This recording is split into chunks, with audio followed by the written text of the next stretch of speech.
almost every founder I've ever either coached or worked with their leadership team or been around in any context at some point has had the exact victim narrative that you are articulating right now, which is like, I'm the only one who and I'm like, yeah, man, you are the only one because you set it up this way. Hey, everybody. Welcome to the show. I'm Rodney Evans, and that guy in my favorite podcast blouse, and I think his also, is Sam Sperlin. That's right. I busted out the best shirt for this episode because I wanted to bring my best foot forward. Objectively the best shirt. Welcome back to Outwork with the Ready. This is a podcast about modernizing organizations as the future of work meets the present moment. Each episode, we turn our attention to one common organizational pattern that we think is worth digging into and pulling it apart like a delectable croissant and propose solutions for what to do instead. Did you blow any spit bubbles while you said croissant? I did not. That's a callback. That's a callback. That's right. I learned that in French class. That's why I nailed that pronunciation. I wouldn't know, but it sounds delicious. This week, because we love a work meme, this week we're talking about founder mode. But before we do, let us check in. All right, Rodney, it's spooky season. It's October. It's Halloween. So what's your Halloween costume plan for this year? I have one because Bridget does it for us. So one of my really good friends, I told the story on this show before of my best Halloween costume ever, which was also a partner costume with Bridget, because Bridget is like both the vision and the execution. She is founder mode and manager mode on our Halloween game. And this year, she and I are being Diane and Carla from the old show Cheers. So we are going to be waitresses in 80s clothing with aprons and the whole deal. And I am very much looking forward to it. Yeah. What about you? I'm going to be a hot dog. Wow. Just really. Is this what that book lead-in was about? Yeah. I think it's actually waiting for me downstairs in the package room. I believe it has arrived. It's a shame that I'm actually not wearing it right now. It may be the only thing that could beat the podcast blouse would be a full head to toe hot dog costume. It is a shame. Also, coming full circle, because we're on an old Zencaster with Aaron Dignan's name in the link. The first year that I met Aaron, he was a hot dog for Halloween. And I remember him showing me a picture of him eating a hot dog while in a hot dog costume. And I was like, is that cannibalism? I'm definitely intending to follow in his footsteps. You gotta. Somehow. I didn't even realize that consciously. That's the power of founder mode. Well played, sir. Well played. So, y'all, there is an article that's been floating around the interwebs, and like all articles that have a hot take, there have been reactions to it and reactions to the reactions, and now we're going to make a podcast reacting to the reactions to the reaction to the thing. And that article was about a thing coined as founder mode. We will get into all of what that means, but essentially, the idea is that there are two ways to run a startup, and one is in founder mode and one is in manager mode. And we're going to talk about the difference and maybe just that binary in general. But the pattern that I thought was really interesting for us to explore is this. I believe that founder mode takes the position that there is a unique, like, genius / hero that is required to run an organization. But where that hero exists, they often create an organization that depends on their heroics and therefore cannot be run by someone else, which reinforces and validates the need for founder mode. So that's the pattern that I see get repeated. And we've seen it in pop culture when a founder leaves and has to come back.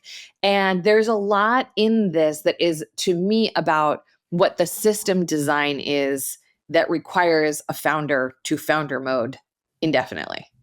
Yeah, cool. And this might be a good time. If you haven't read the article, it's actually quite short. And just Google founder mode, Paul Graham, and give it a quick read, because we're not going to do like an in-depth line by line kind of take of it. And it'll be also in the show notes of this episode. So go give it a quick read, 5 minutes, come back, and you will be so much better situated for the conversation we are about to have. Definitely did not realize Jack was still here. I love that now he's just fully. What mode is Jack? God mode? God mode. Yeah. At all times. Yeah, exactly. I love it. So where do you want to start to dig into this idea? I mean, I think I want to start by asking you, because you brought this topic up as one to make a show about. And I will say, when I read the Founder Mode article, I probably was like a little bit like, and probably a little dismissive of it, to be honest. But like, I am curious what made you interested in really talking about this. What was it about the founder mode versus manager mode idea articulated in that article that like spoke to you? And honestly, that like, why do you think it sort of like tapped this vein in the zeitgeist? Because it has caught fire in a way. Yeah, the fact that it did kind of tap into some sort of vein was the first thing that brought it to my attention, was just seeing people talking about it. And, it's not, I definitely travel in circles where people talk about organizational articles and things that come out, but I hadn't seen anything quite grab the attention of people the way this had. Partially, I think, Paul Graham is a bit of a divisive figure. So I think anytime he writes something, there's generally some chatter about it. But there was something about this idea which I think really, for a certain type of person, really gives them permission to do the thing they want to do anyway, and to have a ready-made excuse to not be collaborative, to not work well with others, to not cultivate an organization where other people can contribute, and to just kind of do that hero sort of move of just, I'm going to do what I want. And Paul Graham put a name to this thing. And now it's not just me being aggressive and abrasive. I'm founder moding. And I think that is what kind of caught my attention, because I have already seen people use this article as a bit of an excuse to do that sort of thing. Mm-hmm. Yeah, that's cool. That's really interesting. It's amazing how when you give a label for something, what kind of mythology it can take on. Yeah. Let's start with like, is founder mode bad? What do you think? Well, if we thought it was clearly one or the other, we probably wouldn't make a podcast episode about it. And that's and to Paul Graham's credit, I think there are some ideas within it that are useful and are good. And I think, where my mind goes initially is that complete disengagement from a founder, or complete kind of like, I rise above everything and everybody else handles the stuff, is not good either. So founder mode is not the only alternative to that. But if you just kind of look, what is the opposite of founder mode?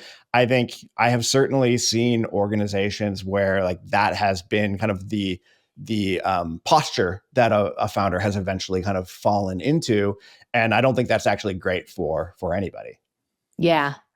And I think that it's worth saying, like, founding something is a really difficult thing to do. I've worked with a lot of founders who have been like incredibly challenged by the ebbs and flows, and just trying to get enough attention and momentum and have enough impact fast enough that like the thing takes flight. Like, that is a very particular kind of inception energy that I do think is valuable, and I think it's uncommon, and I don't think that everybody has it naturally or has the conditions to exercise it if they do have a great idea.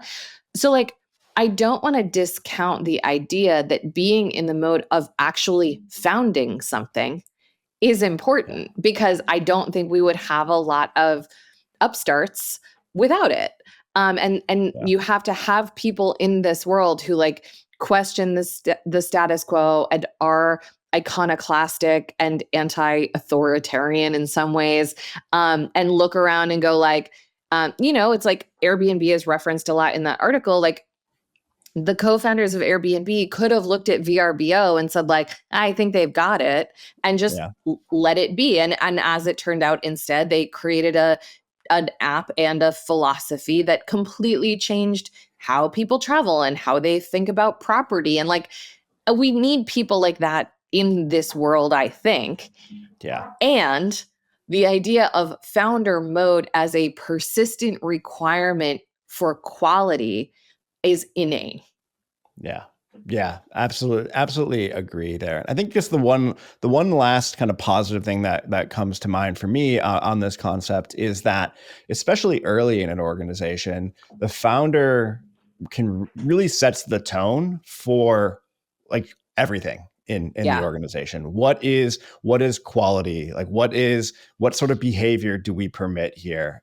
right. And I think it does us all a disservice to pretend like the founder doesn't have an outsized impact on Totally. setting those kind of initial conditions for how an organization is going to run into the future. Yeah. And like, I don't see a reason that they shouldn't. Like, to Yeah. me, Yeah. like the sort of architecting and the building of all of the initial walls and stuff, like, it's such an exciting and it's an exciting and it's an important thing. Yeah. And I think like the architect's fingerprints are always going to be on a house, no matter who ultimately builds it and decorates it and lives in it. And I think that's worth like acknowledging, because Yeah. part of what I objected to actually in like a bunch of the content that I read about the founder mode thing is, I think it actually discounts in some ways that initial vision and energy and architecture, to say that the only way to have the house keep expanding is by the architect to be there. Like, I think in some ways it Mm-hmm. like cheapens what founding actually is, to say like, but then you got to really stick around or it's all gonna fall Right. apart if you don't. I'm like, no, like let and encourage and design for founders to start shit. That's Yeah. cool. Yeah. Yeah, and like and to do the things that you're saying, like to potentially like be some of the genetic material for how an organization behaves and what it steers toward and what the foundational principles are. And like, I think that stuff is really valuable, and I actually think it cheapens it to say, but you got to keep being there and making sure, or it'll all go sideways. So I'm tempted. Why don't we start with, I think, the thing that rubbed both of us wrong the most, which is this false dichotomy that is set up in the article. Do you want to start there? I do. So I Okay. wanted to make the whole episode about this, and Sam wisely waved me off. But we talk a lot about either or thinking at the ready. And you've heard me say the third way approximately 9 million times on this podcast. You are Be- practically Rodney the Third Way Evans. Thank you. Thank you very You're much. welcome. That's my baseball nickname. Um, I think that there are a lot of problems with either or thinking that people don't really tap into because it's not something that we talk about. And I do believe in the third way. I do basically always think that there is one. And because I think I anchor to that, I don't critique the either or thing often. But there are a few things that really bugged me. And it bugged me in this article that was like, it's either founder mode or manager mode. And manager mode was painted as like, just basically like colorless suits who just like, are like Lied their way to the professionals for top. hire. And yeah, And yeah. exactly. Which I'm like, well, I think there are managers who probably don't fall into that category exactly.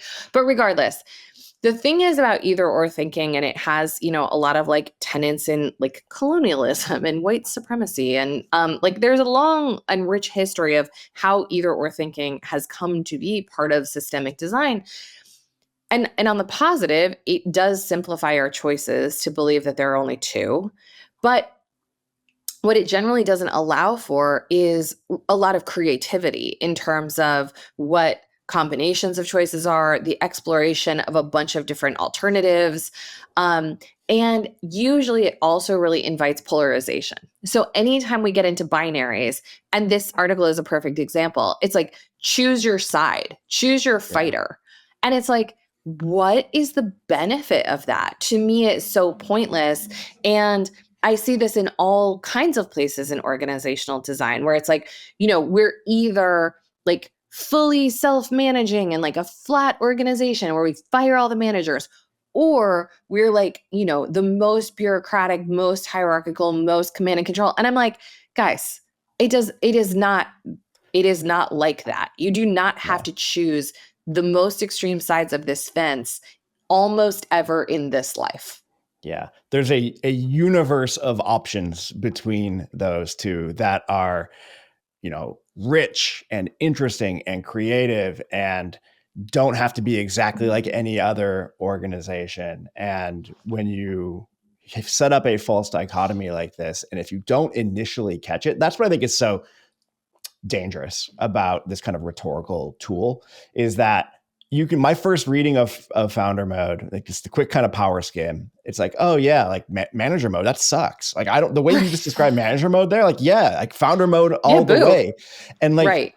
of course it took me like a split second to be like, okay, obviously these are not the only two ways to run an organization. But when you present it in that way, it's very easy to just, yeah, like you said, choose your fighter. And now you're on your team and you've got the other team over there. And now we can just talk past each other and fight about like fiction. Totally. And it's like, to me, in this conflict, which is like not really a conflict, actually, it's just an Yeah. article that invites people Yeah. to make a choice. But that is how either we're thinking goes. Importantly to me, also, you're asking to choose between two things that are deeply imperfect when the third thing, which is creating the kind of leadership and the kind of vision and the kind of work that your organization requires to be successful and scale, isn't discussed or on the table at all. So Yeah. it's like, you either have a visionary at the helm who like holds the organization to account, or you have a bunch of suits who like don't give a shit and are just functionaries. And I'm like, both of those suck. Both Yeah. of those are terrible choices. And neither of them considers organizational design and like what a system needs to do and be in order to scale effectively. It's completely predicated on the idea that like the effort of one or a very small group of humans is the reason that an organization succeeds or fails, Yeah. which like is only just like such a particular part of that story. Yeah, well, and it lets you really center your ego in the story of what is going on here. And if things are going well and you're founder moding, then it's pretty easy to like draw that causal connection in your mind. It's because of like Sure. how I'm doing stuff. And if you're not founder moding and things aren't going well, then obviously I need to get in there and start throwing my weight around. And I think in general, when we have anybody in an organization, but particularly senior leaders, kind of driving with their ego, it's not, it very rarely ends up in a good place for anybody but them. Yeah, totally. I mean, I one of the articles that Jack gave us was the recent Kim Scott op-ed in the New York Times, which I thought was really brilliant because it was talking about how founder mode, this idea is like not how Silicon Valley started, and in fact, a lot of the most successful leaders have been collaborative and cooperative and have invited more people um, into the owning and the Yeah. stewardship of the place, and that is in fact how Apple became as successful as it was and Google became as successful as it was. And like the sort of reduction to there's this singular hero who never listened to anybody, and that is how Apple became Apple. Like, A, is just like not true. B, Yeah. it's also not very helpful, because even if it were true, how many of those people are out there? Even if there is a story in which that myth holds up to scrutiny. And I don't know that story if there is one, because Yeah. most places that have a very famous founder, when you actually talk to people inside of the building, you get a very different story than what is posted on their website and on their in their kitchen by their, kombucha station, etc. Yeah. So even if that person exists who can successfully both start and scale and go it completely alone based on like their unique instinct, that's not a model for creating and growing companies, because how many of those people are out there at the right place and the right time that they can make a go of it? Like, I'm just thinking Totally. not enough. Yeah. Well, and it'd be one thing if we were sitting here trying to make this argument and looking around at the most successful organizations, choose your metric, financial or otherwise, Sure. and how many of them are actually founder led. I mean, I don't have the list in front of me. Facebook, obviously, still Sure. led by Zuckerberg, but you've got Microsoft, Satya Nadella. You've got Apple, Tim Cook. Apple has like basically, I think, more than doubled in size since Tim Cook took over from Steve Jobs. There are so many counter examples to founder mode being the way that organizations get successful and stay successful, that it's not even hard to like find those. I would love to be on a fly on the wall in the C-suite of Microsoft or Apple if they talked about founder mode at all. Like, I I wonder how Satya read founder mode, or how Tim read founder mode. It's like, all right, well, Yeah, same. I would be yeah, very interested. And I think that like this, one of the points that, we talk a lot about on this show, but particularly shows up when you start to orient to the specialness and frankly, the overwork of an individual, is just fragility. Like, you're yeah, just creating a fragile system. There is no resilience in requiring one person to be there forever and stay forever and hold the vision in their mind. Like, I mean, obviously, like the hit by the bus question is the most obvious one, but yeah, it's even just like anything that scales will reach a level of complexity where founder mode breaks. Like, that yeah, is yeah. inevitable. And so it is like Oh, it's a ceiling on yeah, the success of the company to say that this totally. person has to be involved in every important decision, because it's like, well, then you're going to have to stay in the range of that person's expertise. Yeah. Well, and then if you range outside of that person's expertise, but they still have the outsized impact of being involved in those things, then you are relying on their judgment continuing to be right or continuing to be lucky. Yeah. Neither of which Yeah. is particularly resilient. That's really true. And I also think that in that kind of reliance and dependence, what you're also not doing is requiring people inside of the organization to learn that kind of judgment. Right. And, hearkening back to other episodes, like our people positivity episode, our Yeah. strategy episode, like paying attention to market signals, integrating what is happening in the landscape with strategy, either for the organization or fractally. These are skills that people can learn and Yeah. practice. This is not like being born with perfect pitch. Like, Yeah. are there people who are naturally better at vision? I'm certain that there are. Yeah. Can smart people who care practice visioning and like long-term thinking and future scenario planning and like Yeah. like, yes, they Yeah. can. I've seen people in client organizations for 20 years learn how to do these moves. And so again, just in terms of sustainability and scalability and adaptability and just resilience. I'm like, don't tell people at your company that they don't know how to do that and they never will. Like Yeah, that's not a good idea. totally. And kind of the flip side of that, yes, those skills are learnable and developable. And if you don't ever get the opportunity to practice or exercise those skills, they will atrophy as well Sure. or completely fail to develop. Going back to the pattern as you described it, creating an environment where the founder feels like they have to do the thing because Right. people aren't stepping up to do it because they don't have the muscle memory to do it.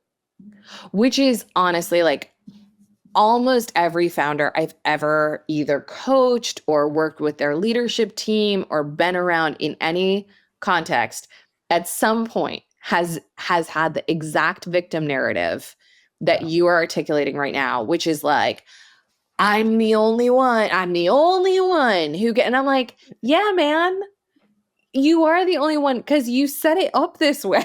Because you Yeah. told all of them to shut up and color.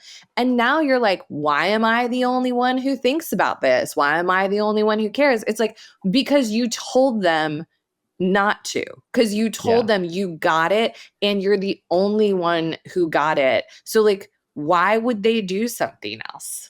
Totally. And like I'm sitting here thinking like I could be convinced of founder mode being a useful concept in moments of crisis in an Mm-hmm. organization. You know, if things are really going sideways, we are in an emergency, I think you can make a case for a founder coming in, making decisions, getting us through that. The key thing there, though, would be short term, temporary. There's an endpoint to it. I Yeah. don't think any founder wants to do that forever. There are lots of workaholic founders out there, but I don't think many of them want to do that literally for the rest of their life. Right. So there's something about taking that emergency sort of mindset and just like operating with that as if like we are always in an emergency, which is just a recipe for the individual's burnout, but also I feel like it burns out like the actual like the organization itself, the processes we have, the policies we have. We just like it all everything. If everything is at 11 all the time, you're going to burn those things out. Yeah, totally. I agree with you. And I think that this is one of the places where like again, I'm anchoring to like half a dozen founders that I've worked closely with in my career and thinking about how this showed up, and it very much did in all of these situations. And it's like there is usually not a lot of explicitness about things like authority.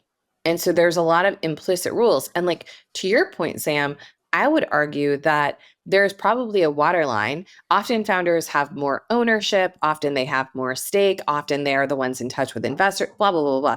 That like there might be a waterline that is like, yo, when shit is hitting the fan, I'm the decider. Like, Yeah. I will not be building consensus. I will ask for advice from whoever I want it. And like, then we got to go because, like, ultimately is the founder's butt that is usually on the line in a crisis, especially when this existential.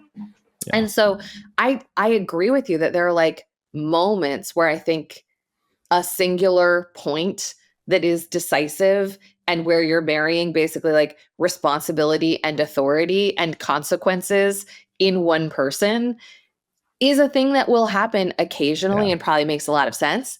And I'm like, but can we not have all of the rules be implicit? Can that Yeah. be a real rule that's made explicit? And can we make it explicit that not everything is that? It's And like that's where invoking like martial law. exactly. Can we be explicit that sometimes we invoke martial law and everybody understand that that's for the common good and that will end as soon as the crisis is over? Maybe. Yeah. Because I think keeping, Ali and I wrote this article a bunch of years ago about organizational debt, which is not a concept that we came up with. It's been around for a long time, but the point of the article was to talk about how organizational debt can often be traced to unmet needs, particularly in a leader. And the focus of organizational debt, as we talk about it at the Ready, is usually on processes and systems that no longer serve. And it often is in the form of bureaucracy and the servicing of the organization instead of the work to be done that actually adds value to the customer. I say this as preamble because the other side of the organizational debt cycle that Allie and I talked about is not the bureaucratic side, it's the chaotic side. And this is a side that I see with founder mode. And it's just the idea that in a founder's refusal to be pinned down, basically, they are not making explicit rules, which creates dependence on them, which means the only way for people to get anything done is through influence, which reinforces the dependence on them. And it's like, then the organizational debt is, how do you politic your way into convincing the founder of your opinion? And I can't tell you how many times I've seen this in organizations. I worked with one for several years, and I swear to you, 80% of the effort exerted by that executive team, which was a team of like very experienced and well-compensated professionals, was how to get the founder to take their perspective and how to influence him, because they didn't have any real authority of their own. And I was like, what a waste of calories having like, $6 million in payroll basically just used to try to get this dude to play on their, it was insanely inefficient and so wasteful. And like, that guy, I haven't talked to him, but I'm certain that guy read that article and was like, founder mode is the only way. But like, that organization was horribly, it was incredibly inefficient. People had the worst learned helplessness I've ever seen anywhere, because they were basically like, at the end of the day, he decides, and it's always martial law. Totally. I wanted to ask you, so we've teased this depth finding concept that we've been working on, and we're going to do a whole podcast series on it that we're working on right now. But part of the idea in this is we talk about the role of leaders in various ages. And not to like give the whole spiel, but basically in our current age, which we call the intelligence age, there's this idea that leaders are not just kind of pushing thinking and doing down into the organization, but the organization is actually also pushing doing back up into the leadership. And I'm wondering how you were thinking, like, how does that kind of match up with the articulation of doing that is in this founders mode article? I'm going to give you my very short take, and then I'm going to toss it back to you. Okay, great. Okay. So I think that where the doing thing gets confusing with leaders is that they think that it might mean micromanaging and just like parachuting back into people's work and ripping it out of their hands and doing it for them. That is very much not what we mean. I think in terms of something like founder mode, there is actually more natural orientation toward thinking and doing combined, I think, in founder mode than in manager mode, for example. And I feel like it should be directed at things that are actually useful. So like directed at like the doing as a founder might really be talking to other founders, understanding other categories, visiting customer, like really deeply understanding the business firsthand, first person. And also like, I think a lot of really great founders in history have also like kept their hand closely on like one or two special projects where they are really like, this feature or this product is like my thing that I am incubating, and they haven't gotten to the point where they're just opining on other people's work. They are still like producing something themselves. And I think that's really cool and how it should be for a whole variety of reasons. But I don't think that it's just making the decisions. Yeah. What No, do you that think? totally that tracks for me for sure. I think as we continue to develop this idea for the ready, we should probably be thinking ahead to like, what's the misunderstanding of this that it probably is the micromanagement. I think at least in some of the workshops that I've given using this content, that is, I think, where leaders initially go to. And I think one of the things that I'm thinking about with the doing is the doing that you are doing as a leader. English is awesome. Uh, Building capacity for us to do new things, better things in the future, or are you just kind of getting us through this moment? And Yeah. I think it's kind of going back to that martial law idea. But if the doing, I think when we talk about learning about doing and thinking in the intelligence age, it's not just the doing for right now. It's the Right. work that we can do right now to make tomorrow and next week and next year and 10 years down the road better, or set us up to be able to do those things as well. What's cool about what you just said that I haven't thought about is like it's the idea of continual founding, but as part of the company. It's Yes. like, what are you going to take 0 to 1 next? Like, okay, so you Yeah. made this company. And so now that you have this material, what experiments are you running to decide like what is the adjacency, what is the longer term big swing, what is the like what a cool way to think about founder mode as like being a serial entrepreneur in your own company and Yeah. being potentially the person and like I certainly have had elements of this in my role where once I was not completely engaged in client work all day, every day, and able to look out more, that I was able to be like, let's make a thing. Which is Yeah. just, I think founder mode potentially, like done really thoughtfully, um, those people who already are likely oriented to entrepreneurialism and to the starting of things might be able to, in a disciplined way, do that for their companies, which I Yeah. think is awesome. Totally. And completely necessary if the Totally. company is going to continue on Yeah, beyond like just the every initial core founding business will idea. decay. So like Yeah. what is your next play? Um Yeah. and like when we look at really progressive organizations like a Hire, like there is an ability to start a micro enterprise at Hire and to get funding and to be a founder within the ecosystem of that organization, and to like try to find product market fit. Like I think that's really cool. I don't think that is how founder mode is being defined, at least in this moment and in these Yeah. memes. Yeah, yeah, totally. I think the last thing that stood out to me, and I don't think I was the first one to make this observation. I think maybe I saw John Cutler write something about it first, but just it was striking that the word leadership does not appear in this article at all. Mm. And I'm curious if you like pull any meaning from that or have any thoughts about that. I don't know. Yeah. You go first.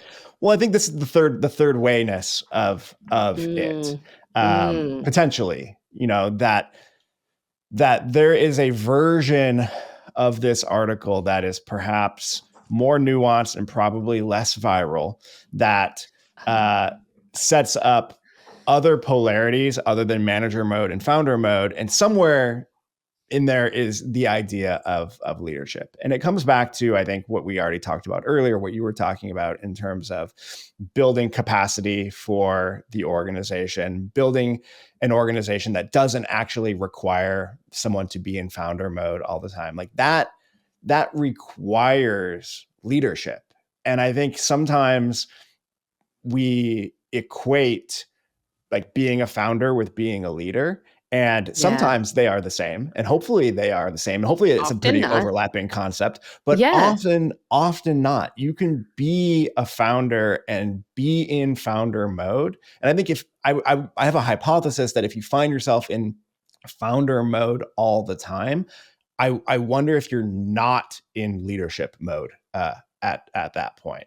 I'm holding that lightly because I literally just had that thought, but there's something about these two ideas seem to potentially be incompatible with each other. Yeah. Yeah. I mean I don't disagree, and we have been talking a lot about the idea of that modern leadership is really stewardship. And what I love about that word, and I know not everybody likes it, and that's fine. But what I love about that idea is like leading takes the perspective that you are like out front and you are there first. And stewardship takes the perspective that like you are responsible for the health of something and for creating or maintaining a thriving thing that can continue to like maybe grow or maybe exist or maybe end or whatever it is meant to be doing, that your job is to support it in doing what it's meant to be doing. Yeah. And that is inherently not a power game.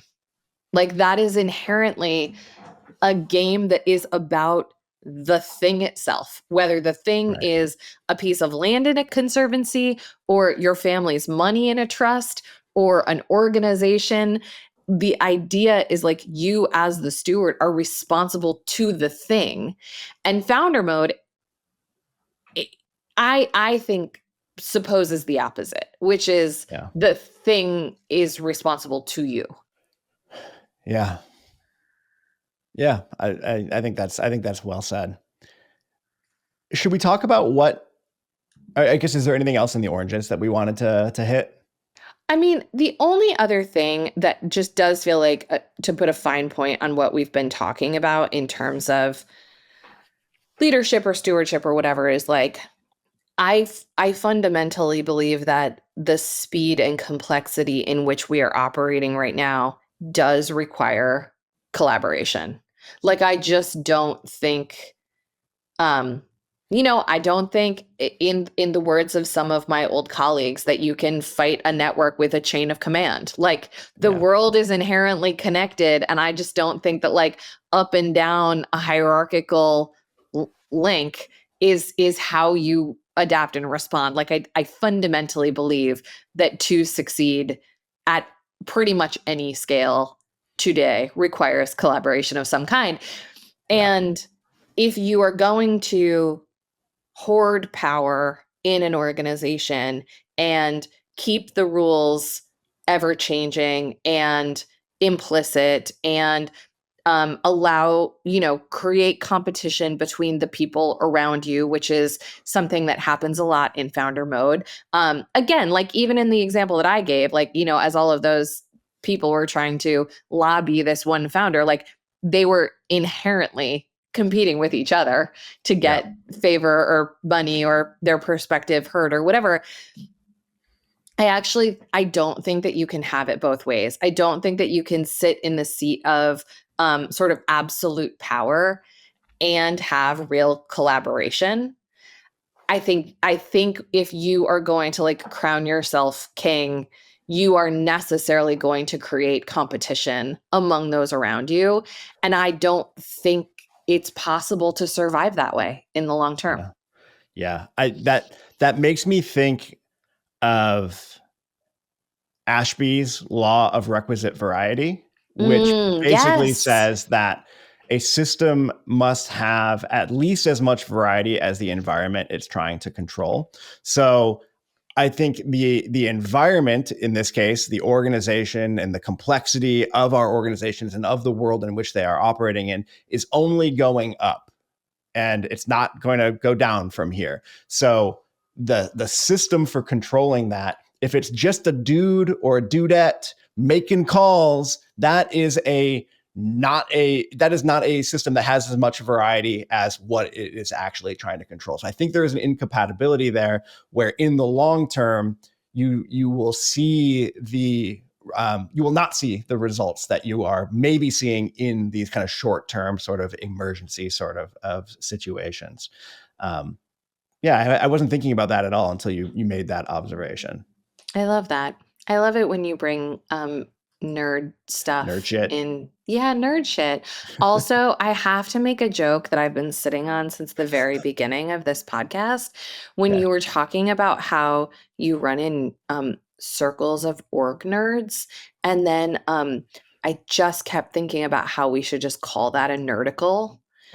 And now it's read All into the right. record and will live Okay. forever. Um, While s- we're doing callbacks real quick, I also oh, have a sure. confession. So Okay. I have a confession. The pull apart was not my own creation. Our colleague Travis DM'd me a whole bunch of them because I think he felt Did bad for me. he That was one of his. bless? I was with Travis today at the WeWork in Durham. Nice. He's He's a just good like, friend. He's what helping a me out. treat of a human being. That's right. I I don't feel a lot know. lighter now. I feel a lot better now that I've been honest. It's important to give people credit. We Yes. also it takes a network to make this podcast. So it's True. nice that you gave Travis a shout because he Yeah. deserves it. Yeah. Agreed. Anyway, Awesome. Sam, let's give the people some ideas. That's what they come here for. You go Okay. first. Boo. Okay. I thought you were booing me. I was like, wow, okay, I'll I was go actually first. booing myself because I see what like 3 hours ago me wrote into the board and I think it's just nonsense. So I've been kind of like noodling on something throughout this episode. I'm going to try to articulate it, but I don't Heck know yeah. if it's actually a Emergence. thing. Let's Yeah, go. emergence or just bad. And I think the thing that I'm sitting with here is that one of the things that founder mode assumes is that the only thing we are optimizing for is the like financial return on the organization. Obviously, Mm. it's important. If you don't have that, you don't have lots of other things. So, not downplaying that as a thing that is important, but I will always be a voice of work can be more than that. It should be more than that. Like it's an opportunity for people to grow and to learn about themselves and find meaning in their work and help each other and just like be good humans working together on something that matters. And I think that's what maybe rubbed me the most wrong way about the founder mode article, Mm. which is just like, we don't give a shit about any of that. I'm Yeah. here to make decisions so that we make as much money as possible. Yeah. And I know there's caveats out the butt around like, yes, we need to do that. But I don't know. The thing I want to just like throw out there instead is like there are other things to optimize for. And I think if you adopt a founder mode as a leader or as an actual founder, I think you're cutting yourself off from a lot of really good stuff that you can experience as someone leading an organization. I love that. It's such an interesting observation because it is really true that like there is just an underlying assumption that financial maximization is the first principle for everything. Yeah. Which also is recursive in nature because the people who are going to benefit the most from that are the founder and their investors. Yeah. Yeah, interesting. Um, so my idea isn't really an idea, but it Join is the a club. Join the yeah, club.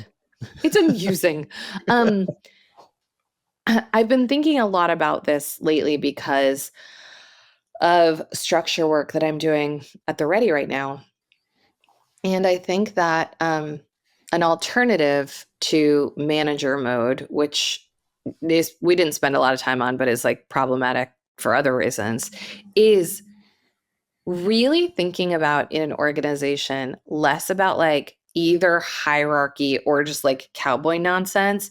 What are real checks and balances on power or on authority that aren't just reporting lines? Like, it's not just like, I'm the manager, so I keep people in line, or like, I'm the founder, so I ultimately swoop in and decide whenever I want to. It's like, what are some reasonable checks on that? And it can be things like, if you're a founder who's like, I'm in founder mode, then like, is there an opportunity for people to convey their confidence in you?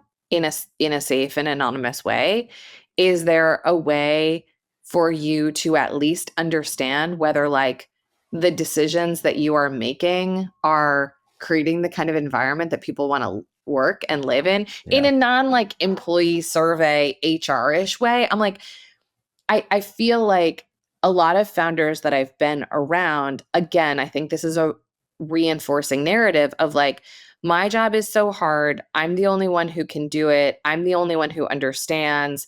I carry the weight of the world. No one else wants to help me or could help me because they're too unspecial to do so. And therefore, I don't need any hedge on Right. me.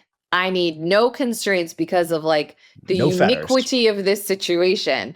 And Yeah. I just like don't really buy that. I'm just like, have an andon cord somewhere in your organization that if you are in founder mode and it is unchecked, except theoretically by a board, which is a topic for another day, or investors, which is also a topic for another day. I feel like at a minimum, a founder should be held to account to some degree by their organization. Yeah. Love that. All right. Should we wrap here? Let's do it. We are always looking for new topics for the show. So if you have an organizational pattern that you're having trouble changing, or you just want to hear us talk about, shoot us a note at podcast@theready.com. This show is engineered by Taylor Marvin and produced by Jack Van Amberg, who's still here. He's been here the whole time. At Work with The Ready was created by The Ready, where we help organizations around the world change the way they work. Thank you so much for listening.